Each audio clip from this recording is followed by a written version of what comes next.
يا أيها الذين آمنوا إذا قيل لكم تفسحوا في المجالس فافسحوا يفسح الله لكم وإذا قيل انشزوا فانشزوا يرفع الله الذين آمنوا منكم والذين أوتوا العلم درجات والله بما تعملون خبير. بسم الله الرحمن الرحيم. السلام عليكم ورحمة الله وبركاته. إن الحمد لله نحمده ونستعينه ونستغفره. Sesungguhnya segala puji adalah milik Allah Subhanahu wa taala. Hanya kepada Allah lah kita memuji, memohon pertolongan dan memohon ampunan. Wa na'udzu billahi min syururi anfusina wa sayyiati a'malina. Dan kita memohon perlindungan kepada Allah dari kejahatan jiwa kita dan keburukan amalan perbuatan kita. May yahdihillahu fala mudilla lahu wa may yudlil fala hadiyalah.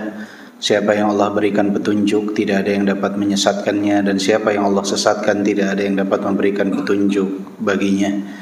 Wa asyhadu an la ilaha illallah rabbi wahdahu la syarika lah wa asyhadu anna Muhammadan abduhu wa rasuluh. Dan kita bersaksi tidak ada yang berhak disembah selain Allah. Allah adalah Zat yang Maha Esa, tiada sekutu baginya. Dan kita bersaksi bahwa Nabi Muhammad adalah hamba dan utusan Allah. Ya ayyuhalladzina amanu taqullaha haqqa tuqatih wa la tamutunna illa wa antum muslimun.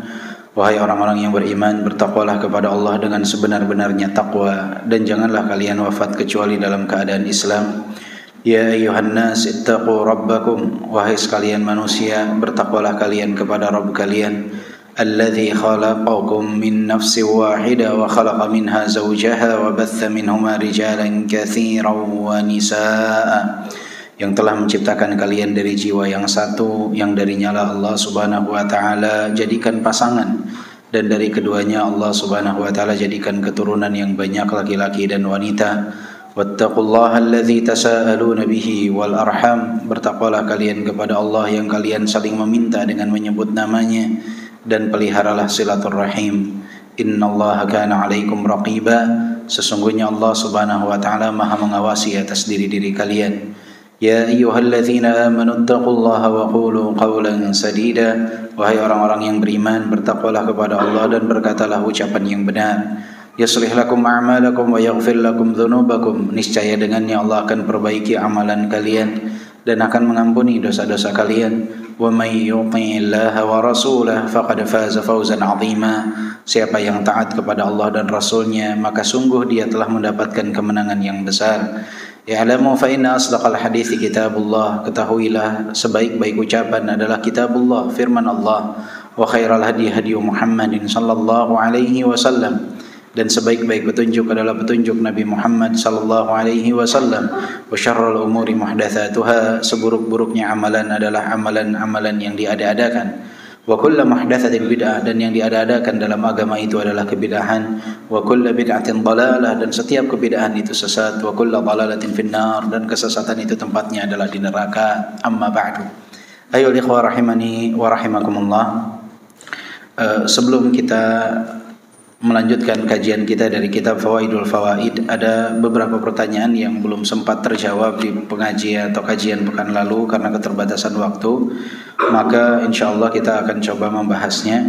Yang pertama, pertanyaan, izin bertanya, apakah sholat di selasar atau luar masjid ini termasuk dikatakan sholat tahiyatul masjid? Mohon penjelasannya. Jika bagian tersebut merupakan masih dalam bagian masjid, maka terhitung dari area masjid. Terhitung dari area masjid yang dianjurkan untuk sholat tahiyatul masjid di dalamnya.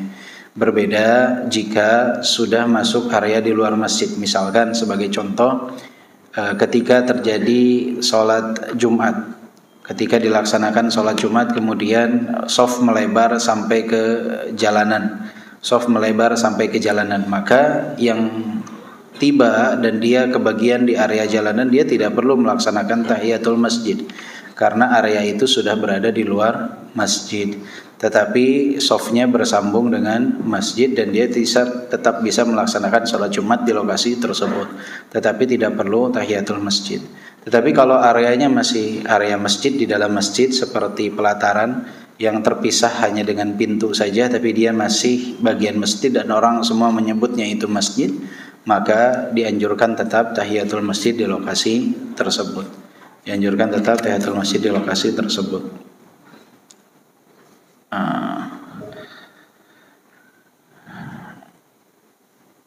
Ada sebuah jamaah yang meninggalkan keluarganya dengan alasan ingin berdakwah. Apakah ini tawakal yang benar? Lalu apakah cara dakwah mereka ini benar? Apapun nama kelompoknya, akan tetapi mereka memiliki sebuah kesamaan biasanya, yang mana mereka berkeliling untuk berdakwah. Namun yang sangat disayangkan adalah kurang menyiapkan apa yang akan didakwahkan. Saya menyaksikan secara pribadi waktu itu di tahun 2008 kalau tidak salah. Di 2008 ketika sedang masa kuliah, ketika selesai sholat subuh di sebuah masjid, ketika kita sedang duduk berzikir, tiba-tiba saya mendengar ceramah dalam bahasa Indonesia. Saya bilang, ini di mana ceramah bahasa Indonesia? Siapa yang ngomong pakai bahasa Indonesia? Kaget karena semua mustami'nya adalah orang Arab yang tidak paham bahasa Indonesia. Akhirnya ketika saya melihat ke depan, ternyata ada yang sedang berceramah dengan bahasa Indonesia. Dan ceramah itu dalam bahasa Indonesia nampak, kalau yang memahami bahasa Indonesia, nampak sekali kurangnya persiapan. Bahkan tidak ada dalil yang disebutkan. Yang ajibnya, ketika diterjemahkan dalam bahasa Arab, keluar dalil demi dalil dari si penterjemah. Ini luar biasa, kata saya. Yang bahasa Indonesia tidak pakai dalil sama sekali, tapi yang bahasa Arabnya tiba-tiba mengeluarkan dalil. Akhirnya kelompok tersebut berisi 8 orang, tinggal di masjid dekat tempat saya tinggal selama kurang lebih 3 hari, karena berkeliling selama 4 bulan di sana. 3 hari berdiam di dekat tempat saya kos waktu itu. Kemudian banyak saya berbincang dengan mereka, sempat ingin memberikan sebuah kitab sebagai kenang-kenangan, tetapi mereka menolaknya. Dan bahkan salah satu dari mereka, penulis dari kitab, mereka bikin buku, salah satu penulis, pembuat buku mantan wartawan. Dia nulis buku dengan judul Qofadis, Mau Kemana Salafi. Itu dikasihkan ke saya sebagai hadiah. Akhirnya Qofadis ini sebuah kata yang diambil dari Injil. Dari mukaddimahnya ada tulisannya, artinya mau kemana. Jadi Qofadis mau kemana, ya sama saja gitu. Qofadis mana. Saya baca semalam penuh buku tersebut. Kemudian banyak hal-hal yang saya rasa ini kok berbeda sekali dengan apa yang saya lihat itu. Dengan apa yang saya lihat. Padahal saya waktu itu masih dalam masa awal belajar, belum begitu mengenal dakwah.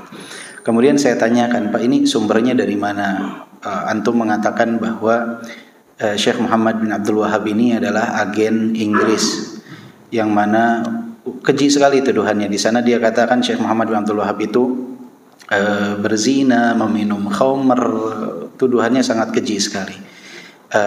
Ini sumbernya dari mana? Kemudian Anda tuliskan di sini tata cara sholat orang-orang salaf itu seperti robot gerakannya. Saya nggak pernah melihat yang seperti ini. Kemudian dia hanya jawab, belajar lagi katanya. Belajar lagi. Kemudian kami pun malamnya berbincang dan dia katakan kami itu dituduh untuk menelantarkan keluarga kami. Padahal kalau mau, nih katanya saya sampai sekarang masih ingat, padahal sudah berapa tahun nih? 15, 18 tahun ya, sampai sekarang masih ingat. Dia katakan kalau mau, ini pemimpinnya nih yang menulis buku tersebut, kalau mau zaliman mana kita dengan Nabi Ibrahim yang meninggalkan istrinya dan anaknya di Mekah saat itu. Saya bilang, Pak, Nabi Ibrahim wahyu, Pak, dari Allah Subhanahu wa taala. Ya. Antum dari mana ya? Berkali-kali itu kalimat itu diulangi oleh dia. Ya, kalau kita masih meninggalkan ATM dan lain sebagainya, walhasil ada ketergesa-gesaan. Saya sampaikan kepada mereka, Pak, daripada Bapak keliling semua satu rombongan di sini 4 bulan berdakwah dan mayoritas nggak paham bahasa Indonesia, alangkah baiknya di Yaman ini kan banyak ulama. Lebih baik 4 bulan ini dipakai untuk belajar kepada para ulama. Nanti pulang ke Indonesia silahkan berdakwah dengan ilmu yang telah dipelajari di sini daripada tidak maksimal untuk berdakwah. Hasilnya banyak ucapan-ucapan yang saat itu 18 tahun yang lalu lah kurang lebih. Walhasil rujukan kitab mereka pun banyak ditentang oleh para ulama, Fadhailul A'mal. Kemudian juga apakah cara berdakwah? Sebelum kita berdakwah kita harus membentengi dengan ilmu. Harus belajar terlebih dahulu ya. Bahkan para ulama, para asatidzah, mereka sudah belajar sekian tahun pun kalau mau isi kajian pasti belajar dulu, pasti baca dulu, pasti mendengarkan syarah dulu.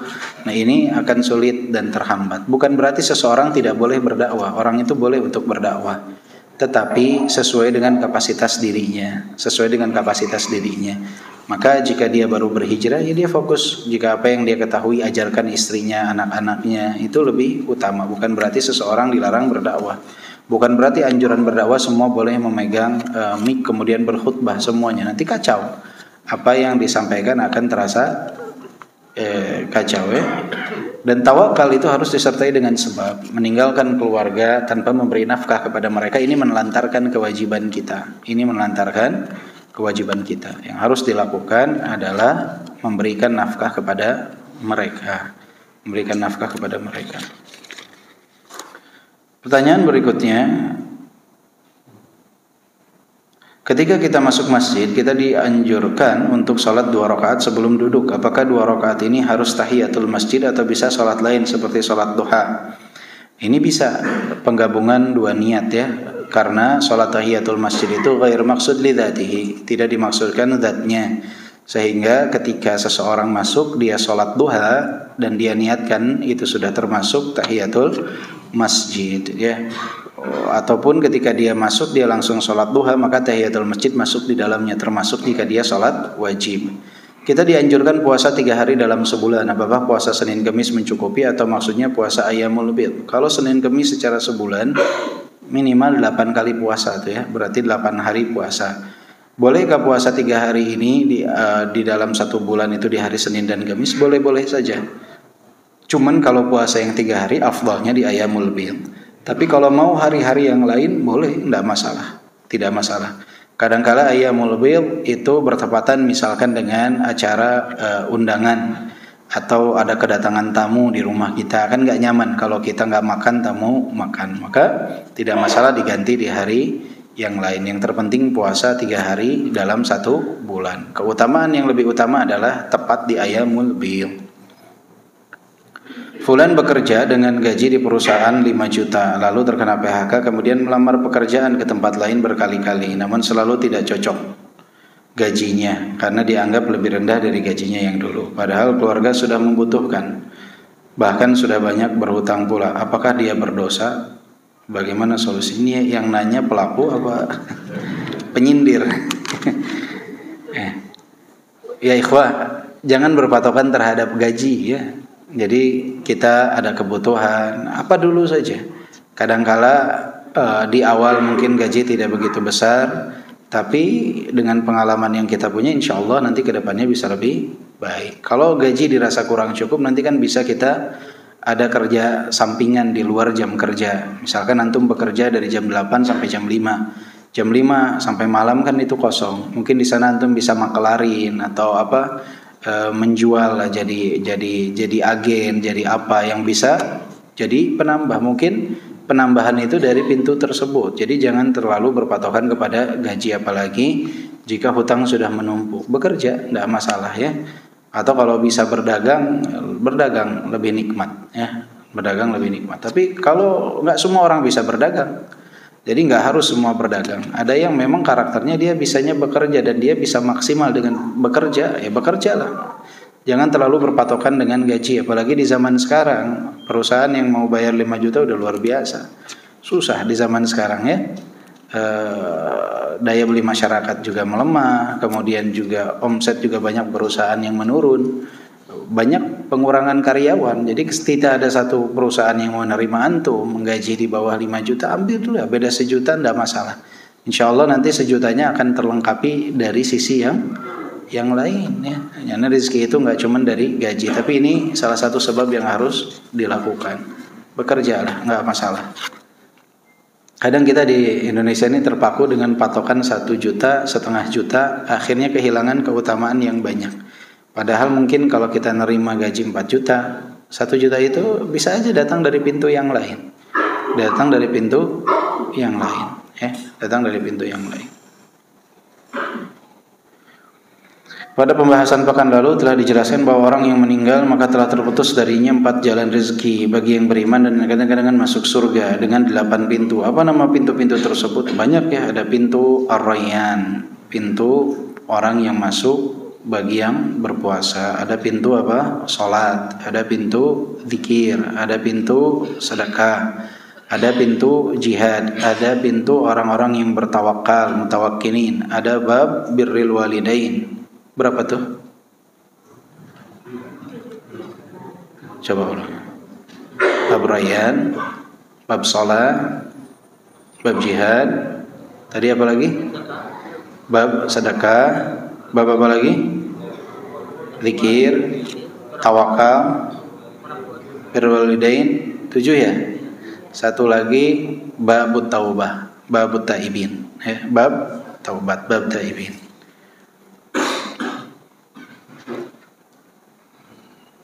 Apakah sahih bahwa Isra Mi'raj itu terjadi pada bulan Rajab?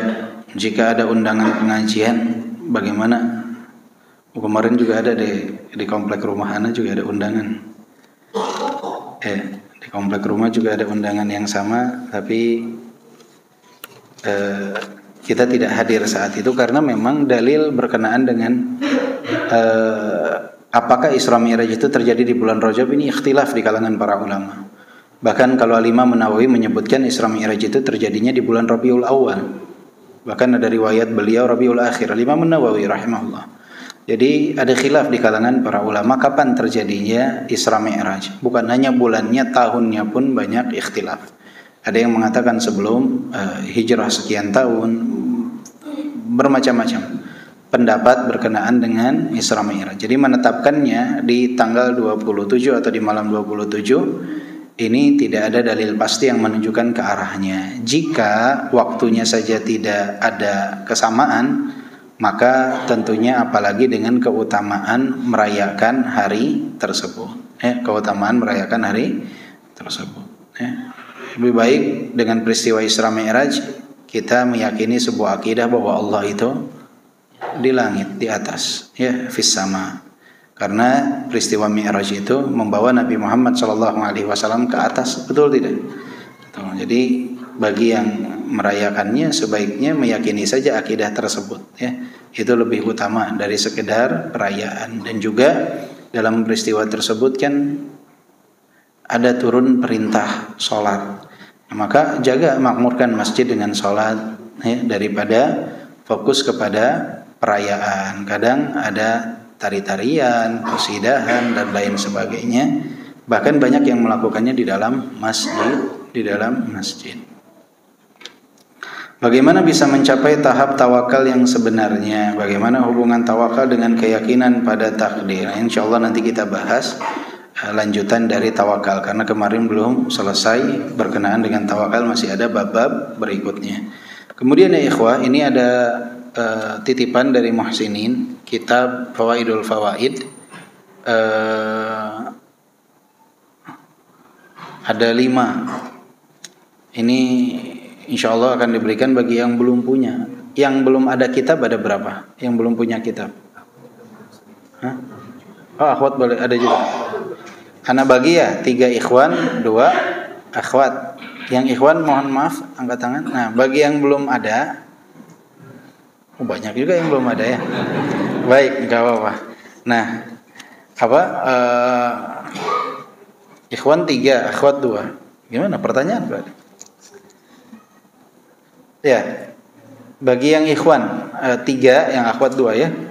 Untuk yang ikhwan pertanyaannya adalah yang belum ada kitab saja. Siapa penyusun Kitabul Fawaid sehingga menjadi kitab Fawaidul Fawaid, yang nyusun siapa? Ali Hasan udah punya? Belum, nanti diambil ya. Satu. Siapa? Pertanyaan berikutnya.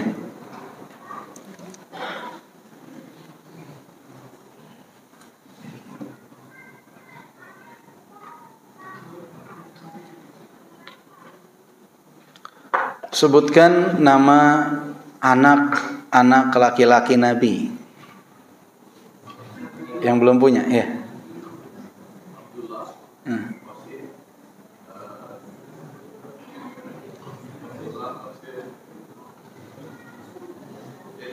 Ibrahim, ya, betul. Satu. Tadi. Terakhir, siapa nama anak perempuan Nabi yang belum ada kitab? Ya Pak. Sebutin 4-4-nya Pak. Sebentar. Dilepas Pak. Lepas. Rukaya, Abu Kalsum, Fatimah,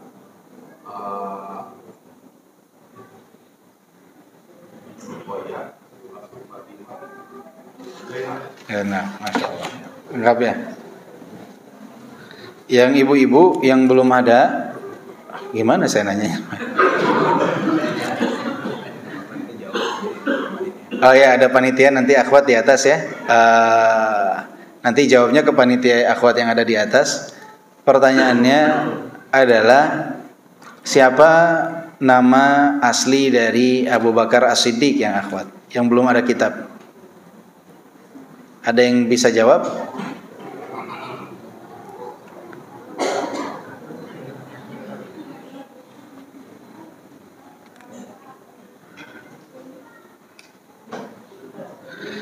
Bingung? Baik, kita ganti pertanyaannya. Abdullah bin Utsman ya. Iya, udah. Oh. Sudah saya jawab barusan. Ya. Yang belum ada kitab, pertanyaan berikutnya nih, ibu-ibu.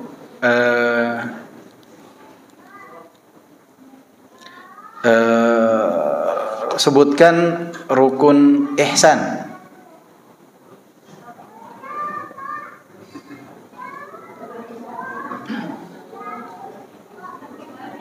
Sudah ada yang bisa jawab?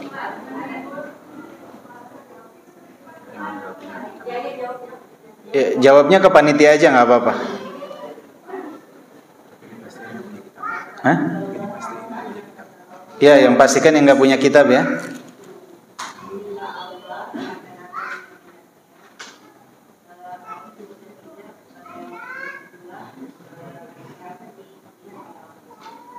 Ya. Sahih. Ini nanti kitabnya Bu ya. Satu lagi berarti. Satu lagi pertanyaannya adalah ibu-ibu sebut yang belum punya kitab ya. Sebutkan rukun iman.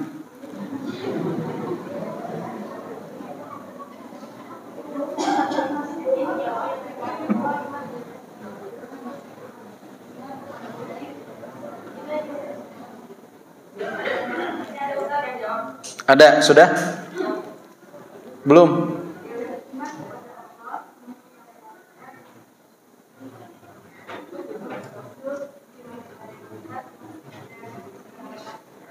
Mau iman kepada Allah, iman kepada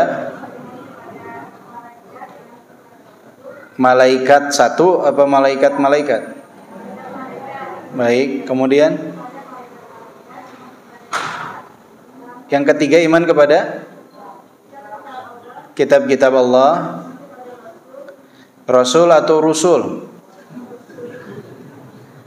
Kalau Rasul ibu harus sebutnya Rasul-Rasul. Kalau Rusul sudah jamak.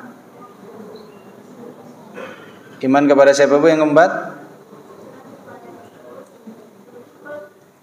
Rasul-Rasul Allah. Ya, yang kelima. Keenam. Baik. Ya Bu ya, nanti diambil Bu ya. Baik. Jadi iman kepada yang keempat, iman kepada Rasul. Kalau ar-Rasul satu, tapi kalau iman itu harus kepada Rasul, jamak dari kata Rasul. Ya. Jadi tidak disebut kita beriman kepada Rasul jika kita beriman kepada Nabi Muhammad, tapi tidak mengimani di sana ada Rasul yang bernama Nabi Isa, Nabi Musa dan yang lainnya. Baik, kita lanjutkan pembahasan kita insyaallah. Anwa'ut tawakkuli 'ala Allah. Jenis-jenis tawakal kepada Allah Subhanahu wa taala. At-tawakkulu 'ala Allahi naw'an. Tawakal kepada Allah itu ada dua jenis. Ahaduhuma, yang pertama, tawakkulun 'alaihi fi jalbi hawaijil 'abdi wa hududhihi dunyawiyah. Yang pertama adalah tawakal kepada Allah Subhanahu wa taala untuk mendapatkan apa yang dibutuhkan dari perkara-perkara dunia bagi seorang hamba, au daf'i makruhatihi, atau menghilangkan apa yang tidak dia senangi dari perkara dunia, yang tidak dia sukai, wa masaibihi dunyawiyah, dan dari musibah-musibah dunyawiyah. Ini tawakal yang pertama. Jadi tawakal yang pertama ini, pembagian dari tawakal adalah ketika seseorang bertawakal kepada Allah untuk mendapatkan apa yang dia inginkan dari kenikmatan dunia atau apa yang dia butuhkan, dan untuk menjauhkan dirinya dari apa yang tidak dia senangi dari perkara dunia atau yang berupa musibah dari perkara dunia. Dia tawakal kepada Allah dalam hal tersebut. Jadi berkaitan dengan perkara dunia. Ini jenis yang pertama. Yang kedua, at-tawakkulu 'alaihi fi husuli ma yuhibbuhu huwa wa yardah minal imani wal yaqini wal jihadi wad da'wati ilaihi. Tawakal kepada Allah Subhanahu wa taala untuk mendapatkan apa yang dicintai dan diridhai oleh Allah dari keimanan, keyakinan, jihad dan dakwah kepada Allah Subhanahu wa taala. Ini adalah jenis tawakal yang kedua, yang mana seseorang bertawakal kepada Allah untuk dapat melakukan apa yang dicintai dan diridhai oleh Allah Subhanahu wa taala. Dia bertawakal kepada Allah untuk mendapatkan hidayah, keyakinan, untuk dapat berjuang di jalan Allah Subhanahu wa taala, beriman kepada Allah Subhanahu wa taala. Ini ada dua jenis tawakal. Karena ini memang yang kita lihat, banyak orang yang tawakal itu terfokus hanya perkara dunia saja. Dan banyak yang merasa bahwa ketika dia ingin melakukan sebuah amalan dari perkara akhirat, dia bersandarnya malah kepada kemampuan diri, mengatakan saya bisa, saya mampu buat bangun malam, saya mampu untuk puasa, kepada dirinya. Dia lupa untuk berserah diri kepada Allah Subhanahu wa taala, bertawakal kepada Allah dalam perkara-perkara tersebut. Padahal itu pun bagian daripada tawakal. Kita tidak bisa untuk hadir di kajian tanpa berserah diri kepada Allah, tanpa Allah yang mengatur segalanya. Jadi tawakal itu tidak hanya dalam perkara dunia seperti uang, harta, kesehatan, bukan, tapi juga dalam perkara agama, dalam perkara akhirat juga kita harus bertawakal kepada Allah Subhanahu wa taala. Bahkan Ibnu Qayyim di sini menyebutkan wa bainan naw'aini minal fadli ma la yuhsihi illallah, dan perbedaan keutamaan di antara dua jenis dari tawakal ini tidak ada yang mengetahuinya kecuali Allah Subhanahu wa taala, menggambarkan besarnya keutamaan tawakal yang kedua. Bahkan kata beliau, famata tawakkal alaihi al-'abdu fi an-naw'i ats-tsani haqqa tawakkulihi kafahu an-naw' al-awwal tamam al-kifayah. Jadi kalau orang bertawakal kepada Allah dengan perkara yang kedua, perkara akhirat, maka dengan sendirinya perkara yang pertama itu Allah Subhanahu wa taala akan cukupkan baginya. Karena apa? Karena tawakal yang pertama itu jika kita mendapatkannya, keimanan, ketakwaan, itu adalah di antara sebab untuk mendapatkan apa yang kita butuhkan dari perkara yang pertama. Paham? Jadi ketaatan, ketakwaan itu adalah sebab untuk kita mendapatkan apa yang kita butuhkan dari perkara dunia. Karena Allah Subhanahu wa taala berfirman, "Wa may yattaqillaha yaj'al lahu makhraja wa yarzuqhu min haitsu la yahtasib." Siapa yang bertakwa kepada Allah, Allah akan berikan baginya jalan keluar dan memberikannya rezeki dari jalan yang tidak disangka-sangka. Jadi kalau dia fokus kepada tawakal yang kedua, tingkat fokusnya lebih tinggi, maka dia tidak perlu khawatir. Karena apa? Karena dengan dia mendapatkan yang kedua ini, berserah diri kepada Allah Subhanahu wa taala, dan dia dapat mengamalkan amalan-amalan ketaatan, ini adalah merupakan sebab di mana Allah akan cukupkan bagi dia perkara yang pertama, yaitu yang berkaitan dengan dunia. Yang berkaitan dengan dunia, yang berkaitan dengan dunia itu keutamaannya. Berbeda dengan yang pertama. Kata beliau, wa man tatawakkal alaihi fi an-naw'il awwal duna ats-tsani kafahu aidan. Siapa yang bertawakal kepada Allah dalam perkara yang pertama, tidak yang kedua, Allah pun akan cukupkan bagi dia. Allah akan cukupkan. Dia berserah diri kepada Allah dalam perkara ini, Allah akan cukupkan bagi dia. Lakin la yakunu lahu aqibatul mutawakkil fi ma yuhibbuhu wa yarda. Tetapi dia tidak akan mendapatkan efek dari ketawakalan yang kedua, yang mendapatkan amalan yang dicintai oleh Allah Subhanahu wa taala dan diridhai oleh Allah Subhanahu wa taala. Nah, ini adalah keutamaan yang luar biasa. Jadi kita ini harus bertawakal kepada Allah dalam dua hal ini. Tawakal dalam perkara dunia, tawakal dalam perkara akhirat. Tapi ketahuilah, di saat seseorang bertawakal dalam perkara akhirat dan dia mendapatkan apa yang dia sandarkan kepada Allah ini, maka otomatis ini adalah sebab untuk dia mendapatkan perkara dunia. Ini adalah sebab untuk dia mendapatkan perkara dunia. Bukan berarti dia melalaikan diri dari kewajiban dia untuk mencari nafkah dan lain sebagainya, tidak. Tetapi ini jika dia dapatkan, ini adalah sebab untuk dia mendapatkan perkara yang pertama. Beda dengan tawakal yang pertama. Kalau dia tawakal kepada Allah dalam perkara dunia saja, dia akan dapatkan. Tetapi itu tidak menjadikan dia dengan mudah akan mendapatkan perkara yang kedua. Jadi misalkan antum bekerja, antum tawakal kepada Allah Subhanahu wa taala, antum berikhtiar bekerja dan berserah diri kepada Allah Subhanahu wa taala. Itu ketika antum dapat rizki dari Allah Subhanahu wa taala, itu enggak akan menjadikan antum jadi rajin salat malam secara otomatis. Itu enggak akan berefek antum jadi rajin puasa. Kenapa? Karena tawakal yang pertama ini tidak akan menyebabkan seseorang mendapatkan keutamaan dari amalan yang dicintai dan diridhai oleh Allah dalam golongan yang tawakal kedua. Beda halnya jika seseorang itu fokus dalam beribadah kepada Allah Subhanahu wa taala, dia utamakan, dengan sendirinya ini akan jadi sebab untuk dia mendapatkan rizki dari jalan yang tidak dia sangka. Wa may yatawakkal 'ala Allah fa huwa wa may yattaqillaha yaj'al lahu makhraja wa yarzuqhu min haitsu la yahtasib. Tetapi apakah kita harus memilih salah satu saja? Oh enggak, kita bisa melakukan dua-duanya. Bertawakal dalam perkara akhirat dan bertawakal dalam perkara dunia. Hanya kenapa Syekh Ibnul Qayyim di sini memisahkan dua hal tersebut? Karena banyak orang yang tidak bertawakal kepada Allah dalam jenis yang kedua. Mereka lalai dalam jenis yang kedua, sampai lupa berserah diri, lupa berdoa, ya Allah berikan taufik hamba untuk bisa sholat malam, ya Allah berikan taufik kepada hamba untuk dapat menjaga sholat, ya Allah, lupa bertawakal kepada Allah Subhanahu wa taala. Hatinya berserah diri kepada Allah untuk bisa kuat dalam beribadah itu kurang. Banyaknya orang itu tawakal kepada Allah kalau berkaitan dengan dunia, kalau sakit, kalau bekerja, dia baru tuh mulai ada unsur-unsur tawakalnya. Tapi dalam perkara yang pertama seakan-akan ya dapat enggak juga enggak apa-apa. Seakan-akan tidak merasa rugi.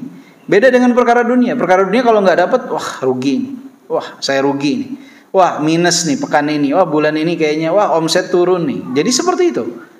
Ada penyesalan. Tapi dalam perkara akhirat enggak ada penyesalan sama sekali. Nah, inilah kenapa dibahas sesungguhnya seseorang harus bertawakal kepada Allah dalam dua hal ini, terutama justru dalam perkara yang kedua. Kenapa? Karena kita diciptakan untuk itu. Ini belum terjamin sebagaimana pembahasan pekan lalu. Yang pertama, perkara dunia ini sudah dijaminkan. Maka harusnya tawakal kita kepada perkara yang kedua ini lebih besar. Karena ini belum terjamin. Baik. Kemudian disebutkan di sini a'zamut tawakkul. Fa'a'zamut tawakkuli alaihi at-tawakkulu fil hidayati wa tajridit tauhid wa mutaba'atir rasul wa jihadi ahli al-batil fa hadha tawakkulur rusul wa khassati atba'ihim. Tawakal yang paling agung adalah tawakal seseorang dalam hidayah dan memurnikan tauhid dan mengikuti para rasul, dan jihad memerangi ahlul batil, orang-orang yang membawa kebatilan. Dan ini adalah tawakalnya para rasul dan pengikut-pengikut utama mereka. Ini yang tawakul yang mereka sangat tekankan. Nah, ini tawakal yang kemarin kita bahas saat Nabi Ibrahim alaihissalam terikat di manjanik ketika akan dilemparkan. Beliau tawakal kepada Allah Subhanahu wa taala. Dan ketahuilah ya ikhwah, tawakal kepada Allah Subhanahu wa taala ini akan semakin besar semakin besarnya pemurnian tauhid rububiyah kita kepada Allah Subhanahu wa taala. Dan dia akan semakin kecil seiring dengan lemahnya kita dalam tauhid rububiyah. Jadi tawakal itu akan semakin besar dan tinggi jika tauhid rububiyah kita semakin tinggi. Dan dia akan melemah jika tauhid rububiyah kita pun lemah. Tauhid rububiyah ini berkaitan dengan apa? Dengan apa yang dilakukan oleh Allah Subhanahu wa taala. Allah Maha mampu melakukan segala sesuatu, Allah yang mengaruniakan rizki, Allah yang mengatur segalanya. Jika ini tinggi dalam diri kita, maka tawakal itu dengan sendirinya akan tinggi. Dan jika ini lemah, maka akan lemah tawakal kita kepada Allah Subhanahu wa taala. Maka lemahnya tawakal seseorang kepada Allah itu adalah cerminan dari lemahnya dia dalam tauhid rububiyah. Makanya kenapa tawakal ini sering sekali menyangkut dalam bab tauhid. Bahkan dalam kitab-kitab tauhid sering dibahas tawakal. Karena tawakal ini adalah efek daripada tauhid rububiyah seorang hamba kepada Allah Subhanahu wa taala. Ini untuk mendekatkan permisalan saja. Tauhid rububiyah ini kan dengan segala kemampuan Allah Subhanahu wa taala. Allah mampu melakukan segalanya. Orang yang tahu bahwa Allah mampu melakukan segalanya, pasti tawakal dia kepada Allah tinggi dong. Allah Maha mampu melakukan segalanya. Ketika lemah tauhid rububiyah ini, maka tawakalnya pun akan kayaknya nggak bisa nih. Kayaknya nggak bisa. Ada kelemahan di sana. Ini untuk mendekatkan pemahaman saja. Jika ada orang bilang ke kita, misalkan ada orang bilang ke kita, dia mengeluh, aduh saya nih besok saya harus berangkat dinas ke luar negeri. Paspor saya ini ternyata saya cek ini sudah habis. Saya harus perpanjang nih hari ini nih, tapi hari ini harus selesai. Bagaimana ya? Ngeluh ke kita misalkan. Terus kita bilang misalkan, berangkat aja Pak ke imigrasi. Saya kenal sama OB-nya, office boy-nya. Berangkat aja ke sana Pak. Nanti siapa tahu dia bisa bantu. Ini orang yang ada di hadapan saya kira-kira berangkat yakin apa? Dia pasti walaupun berangkat di dalam benaknya ini bisa pengaruh gak ya? Bisa manfaat atau tidak? Bukan karena bukan karena apa? Derajat bukan, karena memang dia merasa nih kayaknya pengaruhnya bakal kurang nih. Beda gak kalau saya bilang misalkan, Pak berangkat aja kantor imigrasi, saya udah hubungi kepala imigrasinya, kata beliau datang aja. Ini orang berangkat ke imigrasi dengan penuh keyakinan ya? Bersandar dia, penuh keyakinan. Kenapa? Karena dia merasa bahwa si kepala imigrasi ini punya pengaruh yang kuat. Yang pertama dia merasa OB ini tidak memiliki pengaruh yang kuat. Ini dalam kehidupan dunia nih. Ya, ini untuk mendekatkan pemahaman. Maka ketika dalam kehidupan kita menganggap Allah Subhanahu wa taala, meyakini Allah Subhanahu wa taala Maha mampu melakukan segalanya, Allah jika mengatakan kun fayakun, jadi maka jadilah, itu enggak ada kelemahan tawakal dalam diri kita. Kita pasti pede melakukan segalanya ketika bersandar kepada Allah Subhanahu wa taala. Tapi kalau tauhid rububiyah kita nih melempem, lemah, maka itu akan berefek kepada tawakal kita kepada Allah. Maka jika kita mengalami kelemahan dalam tawakal, perbaiki tauhid rububiyah kita. Pasti ada khalal di dalamnya, pasti ada kendala di dalamnya. Pasti kita tidak memahami begitu mendalam tentang tauhid rububiyah kepada Allah Subhanahu wa taala. Ini yang harus kita dalami, ya. Nah, tauhid rububiyah yang berkaitan dengan af'alullah, apa yang Allah Subhanahu wa taala lakukan dari pengaturan, penciptaan, pemberian rizki dan lain sebagainya. Ini berarti harus kita dalami, karena semakin tauhid rububiyah didalami, tawakal ini semakin akan tegak. Makanya kenapa dalam perang Badar sekian pasukan melawan sekian pasukan, pede para sahabat. Kenapa dalam perang Uhud 700 melawan 3000, percaya diri para sahabat. Dalam banyak peperangan. Kenapa? Karena tauhid rububiyah mereka itu kuat, sehingga tawakal mereka pun kuat. Nah, itu yang harus kita bentuk, ya, itu yang harus kita bentuk. Wa tawakkulu taratan yakunu tawakkal at-tirarin wal ilja. bihaitsu la yajidu al-'abdu malja'an wala wazazan illa at-tawakkul kama idza dhaqat 'alaihi al-asbab wa dhaqat 'alaihi nafsuhu wa dhanna an la malja'a min Allah illa ilaihi wa hadha la yatakhallafu 'anhu al-faraj wat-taysir al-battah. Tawakal itu kadangkala orang melakukannya karena terpaksa. Mepet baru dia tawakal. Karena dia ngerasa udah nggak ada lagi sebab yang dapat dia lakukan. Barulah dia bertawakal kepada Allah Subhanahu wa Ta'ala. Hatinya udah sempit, dia nggak tahu lagi kepada siapa dia harus bergantung, baru dia tawakal. Nah, tawakal yang seperti ini nggak akan mendatangkan jalan keluar dan tidak akan mendatangkan kemudahan. Kenapa? Karena dia terpaksa tawakal. Jadi dia jadikan tawakal ini sebagai sesuatu yang paling lemah, yang paling tidak dia andalkan. Karena apa? Karena dia tawakal baru pada momentum terakhir, yang dia sudah tidak tahu lagi dia harus ngapain, baru dia bertawakal. Nah, ini bukan tawakal yang baik yang seperti ini. Tawakal itu tidak dijadikan sebagai pilihan terakhir. Ya, bahkan banyak orang mengatakan kasihan dia nggak bisa apa-apa, dia cuma punya sandaran sama Allah Subhanahu wa Ta'ala. Subhanallah, dikasihani, bayangkan, padahal bersandarnya kepada pemilik seluruh alam semesta. Ini ucapan-ucapan seperti ini menggambarkan bahwa banyak orang yang menjadikan tawakal ini sebagai cadangan terakhir saja. Udah dia nggak tahu, udah nggak ada sebab apa-apa lagi, baru dia tawakal. Nah, ini nggak baik. Tawakal yang seharusnya itu apa?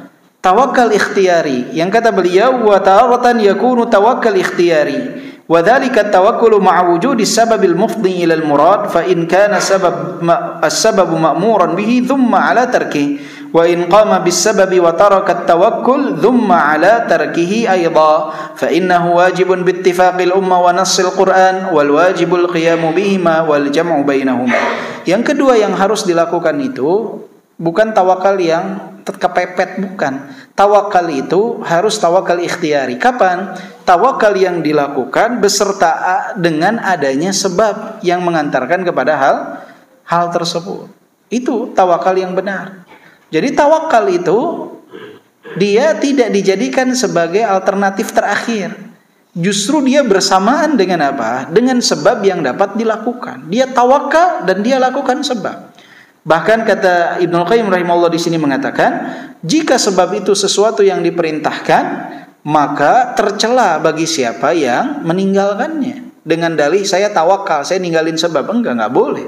Justru tercela orang yang mengatakan saya tawakal tapi tidak melakukan sebab.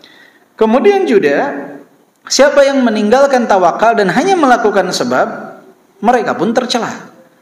Jadi kata Ibnu Qayyim, bittifaqil ummah, sepakat seluruh umat, wa nassul Quran, dan dalam Al-Quran pun bahwasanya yang wajib dilakukan oleh seseorang itu melakukan tawakal dan ikhtiar sebab secara bersamaan. Secara bersamaan, ini yang benar. Tawakal dan melakukan sebab. Tawakal dan melakukan sebab. Jangan dijadikan tawakal ini terakhir.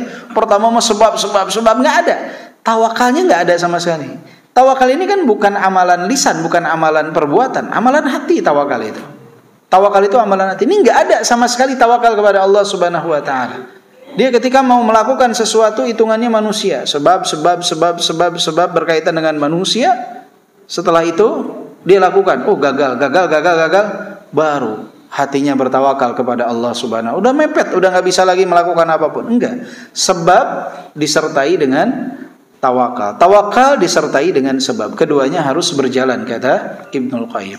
Tercela orang yang hanya melakukan sebab dan tercela orang yang hanya bertawakal semata. Tercela hanya bertawakal semata tetapi dia tidak melakukan sebab. Tu'atil asbab al-muharramah. Wa in kana as-sababu muharraman haruma 'alaihi mubasharatuh. Jika sebabnya ini diharamkan, maka diharamkan untuk dilakukan. Enggak boleh melakukan sebab yang diharamkan. Jadi sebab ini harus dilihat dibolehkan apa tidak oleh syariat. Kalau sebab itu diharamkan, nggak boleh kita dekati. Tidak boleh kita dekati sebab tersebut jika dia diharamkan.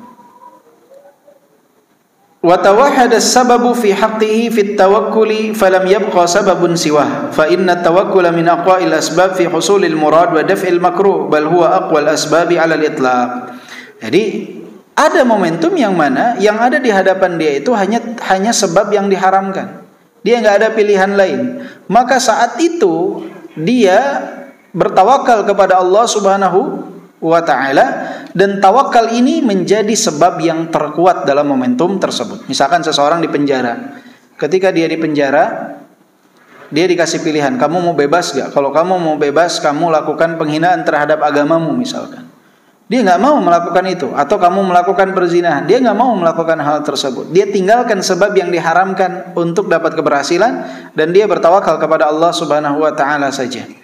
Dan itu adalah sekuat-kuatnya sebab, karena memang dalam momentum tersebut dia tidak dapat melakukan sebab lain kecuali hal itu. Dalam perbuatan dia tidak, tapi ternyata dia bisa melakukan sebab dengan lisan, seperti berzikir, berdoa kepada Allah Subhanahu wa ta'ala. Dan ini yang dilakukan oleh siapa? Oleh Nabi Ibrahim alaihissalam. Beliau bertawakal kepada Allah disertai dengan zikirnya beliau. Hasbi Allah wa ni'mal wakil. Hasbi Allah wa ni'mal. Itu yang dilakukan oleh Nabi Ibrahim alaihissalam. Maka jangan ketika di hadapan kita ini hanya ada sebab yang haram, kita kemudian menempuh sebab yang diharamkan. Jangan terkecoh. Ya, jangan terkecoh dengan sebab yang diharamkan. Misalkan kita mau bekerja, ini nggak ada kerja kecuali ini nih yang diharamkan nih. Wah, ada kerjaan, susah kerjaan sekarang, adanya cuma debt collector doang misalkan. Cuma debt collector, bantuin tempat-tempat riba untuk nagihin utang. Sebaiknya apa? Cari sebab yang lain, dan sebab cari rezeki juga insya Allah masih banyak, ya, masih banyak. Jangan sampai mencari apa yang terlarang. In kana sababu mubahan nadarta hal yudha'if qiyamuka bihi at-tawakkul aw la yudha'ifuhu aw la yadhafuhu fa in adhafahu fa farraqa 'alayka qalbaka wa shattata hammaka fatarkuhu aula. Kemudian jika sebab sendiri itu boleh secara hukum asalnya mubah, tapi ternyata dapat melemahkan tawakal kita kepada Allah Subhanahu wa ta'ala, maka yang lebih utama kita tinggalkan sebab tersebut. Jika khawatir akan melemahkan tawakal kita kepada Allah Subhanahu wa ta'ala, atau dia dapat memecah belah hati kita dan tujuan kita, maka sebaiknya sebab yang seperti ini pun ditinggalkan. Jadi kita yang bisa menimbang nih. Kita ketika akan melakukan sesuatu, kita tawakal kepada Allah, kita melakukan sebab. Ternyata sebab ini malah membuat kita lemah tawakalnya kepada Allah Subhanahu wa ta'ala. Maka lebih utama dalam kasus seperti itu, kita meninggalkan sebab itu. Agar apa? Agar tawakal kita kepada Allah terjaga. Tidak rusak dengan hanya sebatas sebab. Hubungan kita dengan zat yang mengaruniakan sebab itu, yang memberikan sebab itu rusak dengan Allah Subhanahu wa ta'ala, hanya karena sebab yang tidak seberapa. Kadang ada orang yang ketergantungan kepada sebab nih, harapannya 99%, tawakalnya jadi 1%. Kepada sebab ini 99%. Yang seperti ini lebih baik acuhkan. Kenapa? Karena bisa merusak tawakal kita kepada Allah Subhanahu wa ta'ala. Karena bisa merusak tawakal kita kepada Allah Subhanahu wa ta'ala.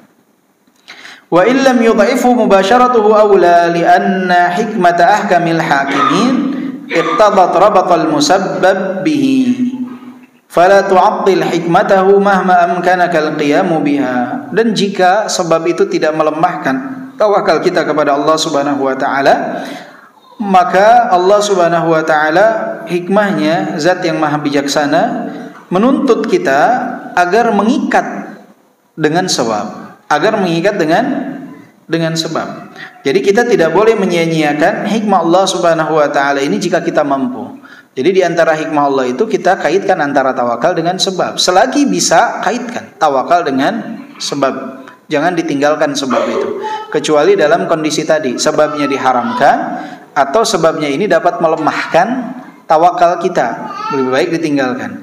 Tetapi jika sebab ini masih baik-baik saja, masih lumrah-lumrah saja, bahkan mungkin sebab ini yang diperintahkan, maka iringilah tawakal itu dengan sebab.